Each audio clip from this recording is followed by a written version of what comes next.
दोस्तों, मौत के बाद इंसान के साथ क्या होता है, रूह कहाँ चली जाती है और जिस्म के साथ क्या होता है, आज हम आपको इस वीडियो में हदीस के साथ बताएंगे। वीडियो को आखिर तक जरूर देखना। रसूलुल्लाह सल्लल्लाहु अलैहि वसल्लम फरमाते हैं, बंदा मोमिन जब दुनिया से रवाना होकर आखिरत की तरफ जाने लगता है तो इस पर आसमान से सफेद चेहरों वाले फरिश्ते उतरते हैं, गोया इनके चेहरे सूरज हैं। उनके पास जनती कफन और जनती खुशबू होती हैं। वो मैयत की हद निगाह तक बैठ जाते हैं। फिर हजरत मलकल मौत उसके सरहाने आकर बैठ जाते हैं और फरमाते हैं, ए इत्मीनान वाली जान, अपने रब की बख्शिश और रिजा की तरफ निकल। तो वो यूं बहकर निकलती है जैसे मशकीजे से कतरा बहता है। मलकल मौत इसकी रूह ले लेते हैं और जैसे ही लेते हैं, मुआविन फरिश्ते पल भर भी इनके हाथ में नहीं छोड़ते और इनसे लेकर उस कफन और खुशबू में रख देते हैं। इससे रुए जमीन की बेहतरीन मुश्क जैसी खुशबू निकलती है। फिर फरिश्ते इसको लेकर मलाई एला की जानिब बुलंद होते हैं। तो फरिश्तों के जिस जमात के पास से गुजरते हैं, वो जमात पूछती है, ये पाकीज़ा रूह कौन है? फरिश्ते उसके दुनियावी नामों में से बेहतरीन नाम के साथ बताते हैं कि ये फलां बिन फलां है। यहां तक कि वो इसे लेकर आसमानी दुनिया पर पहुंच जाते हैं और उसके लिए दरवाजा खुलवाते हैं तो खोल दिया जाता है। हर आसमान के मुकर्रब फरिश्ते दूसरे आसमान तक पहुंचाने जाते हैं, यहां तक कि 7वें आसमान तक पहुंचा देते हैं। तो रब इरशाद फरमाता है, मेरे बंदे का नामा एमाल इलियन में रख दो और इसे वापस जमीन की तरफ ले जाओ, क्योंकि मैंने उन्हें जमीन से ही पैदा किया, वहां ही लौटाऊंगा और वहां से ही दोबारा निकालूंगा। फिर इसकी रूह इसके जिस्म में वापस कर दी जाती। फरिश्ते आकर उसे बिठाते हैं और दरियाफत करते हैं, तेरा रब कौन है? वो कहता है, मेरा रब अल्लाह है। फिर पूछते हैं, तेरा दीन क्या है? वो कहता है, मेरा दीन इस्लाम है। फिर पूछते हैं, ये साहब जो तुम में भेजे गए कौन है? वो कहता है, ये अल्लाह के रसूल है। फिर पूछते हैं, वमा इल्मु का, तुम्हारा इल्म क्या है? वो कहता है, मैंने अल्लाह की किताब पढ़ी, इस पर ईमान लाया और उसे सच्चा माना। बस आसमान से पुकारने वाला पुकारता है, मेरे बंदे ने सच कहा, उसके लिए जन्नती बिछोना बिछाओ, जन्नती लिबास पहनाओ और जन्नत की तरफ दरवाजा खोल दो। चिनाचे इसकी तरफ जन्नत की हवा और खुशबू आती है और उसकी कब्र ताहिद निगाह वसी कर दी जाती है। फिर उसके पास हसीनो जमील चेहरे, बेहतरीन कपड़ों और खुशबू वाला एक मर्द आता है और कहता है, तुझे खुशखबरी हो, इस सवाब की जो तुझे खुश करेगा। ये वो दिन है जिसका तुझसे वादा किया गया था। मुर्दा पूछता है, तेरा चेहरा भलाई लाया तो है कौन? वो कहता है, मैं तेरा नेक अमल हूं।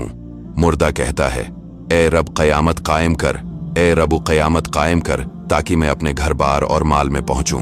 इसके बरक्स जब काफिर दुनिया से सफर आखिरत पर जाने लगता है तो आसमान से सियाह चेहरों वाले फरिश्ते टाट लेकर नुज़ूल करते हैं और हद निगाह तक बैठ जाते हैं। फिर मुल्कुल मौत उसके सरहाने बैठकर कहते हैं, ए खबीस जान, खुदा की नाराजी और गजब की तरफ निकल। इसकी रूह उसके जिस्म में छिपती फिरती है। मुल्कुल मौत अलैहिस्सलाम इसकी रूह ऐसे खींचते हैं जैसे गर्म सीख बहेगी ऊन से खींची जाती है। जब वो रूह लेते हैं तो मुआविन फरिश्ते फौरन इस रूह को लेकर टाट में लपेट लेते हैं और उससे रुए जमीन के बद तरीन मर्दार की सी बदबू निकलती है। फिर फरिश्ते उसे लेकर ऊपर की तरफ चढ़ते हैं तो फरिश्तों के जिस जमात के पास से भी गुजरते हैं, वो पूछता है, ये खबीस रूह कौन है? फलां बिन फलां है। फरिश्ते उसका वो बदतरीन नाम लेते हैं जिससे वो दुनिया में याद किया जाता था, यहां तक कि उसे आसमानी दुनिया तक ले जाते हैं और उसका दरवाजा खुलवाना चाहते हैं, लेकिन खोला नहीं जाता। बस उसकी रूह जिस्म में लौटाई जाती है। फिर 2 फरिश्ते उसको बिठाकर पूछते हैं, तेरा रब कौन है? वो कहता है, हाय हाय मैं नहीं जानता। फिर पूछते हैं, तेरा दीन क्या है? वो कहता है, मैं नहीं जानता। हाय मैं नहीं जानता। फिर पूछते हैं, ये कौन साहब हैं जो तुम में भेजे गए? वो कहता है, हाय मैं नहीं जानता।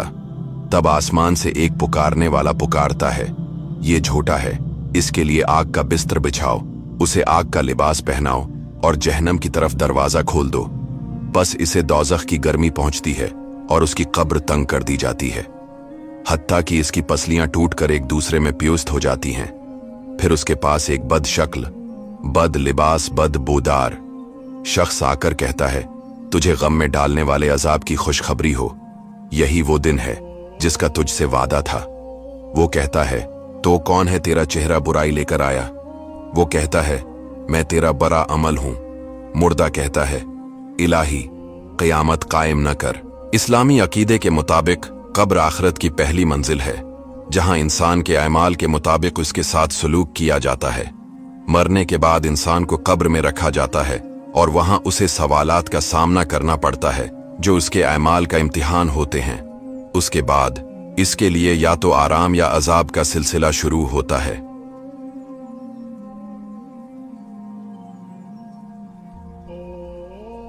हजरत आयशा रजी अल्लाह अन्हा से रवायत है कि नबी अलैहिस्सलाम ने फरमाया, कब्र आखिरत के मराहिल में से पहला मरहला है। अगर कोई इससे नजात पा गया तो आगे के मराहिल आसान होंगे, और अगर यहां पकड़ा गया तो आगे के मराहिल सख्त होंगे। अब सवाल है कि कब्र का अजाब रूह पर होता है या जिस्म पर? नबी सल्लल्लाहु अलैहि वसल्लम ने फरमाया, कब्र में बंदे पर अजाब होता है और वो चीखता है, यहां तक कि उसके करीब के जानवर भी उसकी चीख सुनते हैं सिवाय इंसान के। रूह और जिस्म दोनों पर अजाब कब्र असरअंदाज होता है। रूह को अजाब पहुंचता है और वो जिस्म से मुंसलक होती है। अल्लाह ताला की कुदरत से जिस्म भी अजाब को महसूस करता है, चाहे वो खाक या राख बन चुका हो। नबी सल्लल्लाहु अलैहि वसल्लम अजाब कब्र से पनाह मांगते थे और सहाबा कराम को भी ये दुआ सिखाई, अल्लाहुम्मा इन्नी अऊज़ु बिका मिन अज़ाबिल क़ब्र व मिन अज़ाबि जहन्नम व मिन फितनतिल महया वल ममात व मिन शर्रि फितनतिल मसीहिद दज्जाल। दोस्तों, अज़ाब क़ब्र एक हकीकत है जो कुरान व हदीस से साबित है। ये जिस्म और रूह दोनों पर असर करता है और मोमिन को इससे बचने के लिए अल्लाह की तरफ रुजू और नेक अमाल की ज़रूरत है।